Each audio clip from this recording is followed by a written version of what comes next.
Let me give you a story from yesterday. The Biden administration casting conservative opponents of the COVID-19 vaccine campaign as dangerous and extreme. This is new terminology from them. If you don't believe in the vaccine, which I do, I just choose not to get it because I've already had COVID.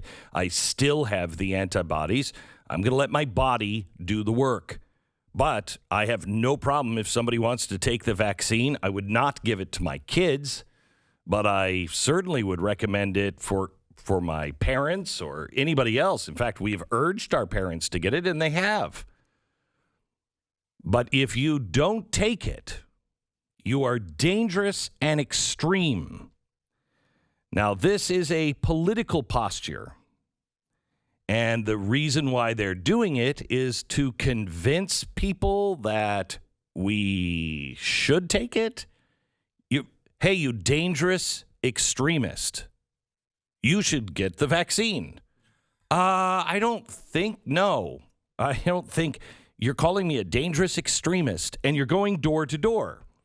Now, Fauci said yesterday that, there's this misunderstanding, a bunch of federal workers knocking on your door telling you got to do something you don't want to do. He said that's not what it is. It's not the case. It's trusted messengers who are part of the community doing that, not government officials. I don't care who it is. Why not just give the vaccine to my doctor?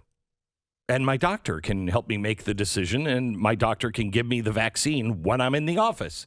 I get my flu shot that way. Yeah. Why can't I do that? Wouldn't make sense. Now, there's something buried in this story. And here's what it is.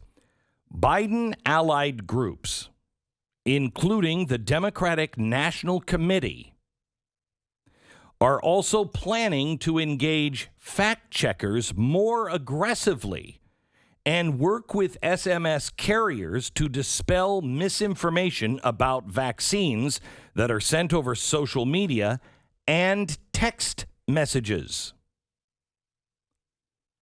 Now, the story goes back into how the Biden administration want to take politics completely out of this. But hold it just a second. The Democratic National Committee and Biden allied groups are planning to engage fact checkers more aggressively and work with SMS carriers to dispel misinformation about vaccines that are sent over social media and text messages. Now, I've got a few questions that apparently the Politico doesn't want to answer or doesn't even think that they're important. In responding to the political story, Leslie Palma, she just, average American, just said, I think you buried the lead in your story. DNC reading text messages is pretty damn scary. Well, the author at Politico said, as the story points out, it's allied, private groups that are working with SMS carriers, not the White House. Right. She didn't say that. She said it's the DNC reading text messages, which is what you wrote in your story. Even then, there's no ability for groups to read individual texts aside from the ones they received themselves. Could you clarify a couple of things for me? How does the DNC define misinformation? I'd like to know what misinformation is. I'd like a clear definition so I can avoid those things. And how would the SMS carriers know when so-called misinformation is being spread over text? Are they now reading all of our texts? They have an algorithm that is doing that. So what are you telling the algorithm to look for? And how do you dispel that misinformation? I'd like answers, Politico. Natasha Korecki, could you fill us in on that? Maybe a update on your story and just help us out? Because things are starting to seem a little 1984. Klaus Schwab has called now. He's from the World Economic Forum. He's the guy, the leader of the Great Reset. He says it is time to immunize the internet because there are viruses being spread on the internet. And we have to know who's spreading these viruses. I think we might have a different definition of virus, Klaus. Now what they're saying is they want everyone to have biometric data whenever they get online. So there's a fingerprint on who it is. And it's going to be, it's going to be for your safety, really. That's what it is. We'll be able to know exactly who everybody is, exactly what they tweet, what they read, what they do. It'll be fantastic, and it will never be abused. By the way, in a completely unrelated story, I told you yesterday about the new bill that came out last week to put the government in charge of your credit score. The idea is to dramatically overhaul the U.S. credit reporting industry. Oh, my gosh. The Comprehensive Credit Act and the Protecting Your Credit Score Act of 2021 is a bill now under consideration. It's coming from the Consumer Financial Protection Bureau, that is the Elizabeth Warren group that she set up under Barack Obama. And they're going to take the responsibility away from these, quote, profit-seeking companies.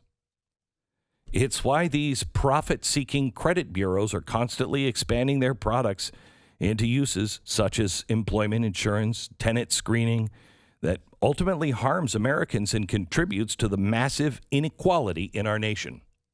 So what they're saying is they need to take it over because there's no fairness built into these profit-seeking companies.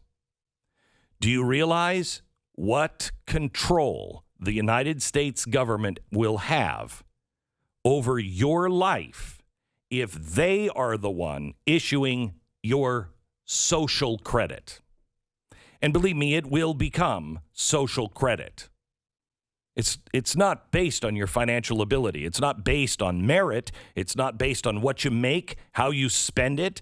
It's not based on really anything traditional. It's a dramatic overhaul.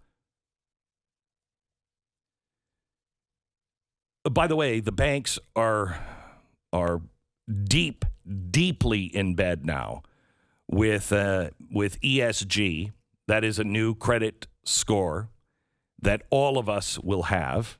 When I say that it's going to get harder and harder for you to get a loan, it is going to be harder and harder for you to get a loan. You remember, this is nothing new. If you are found to be a dangerous extremist in any socialist nation, by the way, you notice that the Democratic Socialist Party, they're not over in Sweden right now saying, hey, can you give us some of your good ideas? They're in Venezuela right now talking to Maduro.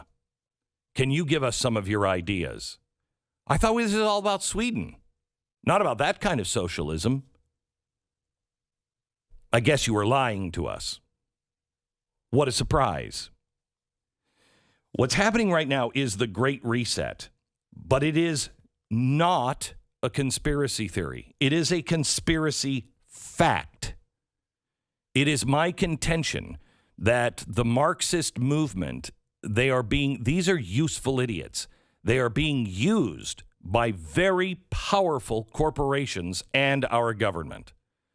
And they believe that the only way that we're going to be able to survive as a nation is to get the government and big business in together so they can make the decisions on what we should consume, what we should build, how we should move, what we should wear, what our CO2 footprint is. Right now, if I were a tree, I'd be like, these people are so stupid. Is what I breathe in as a tree. I just want you to know. I want to show you that it is a long-standing goal of the left, a long-standing goal of the left to do this.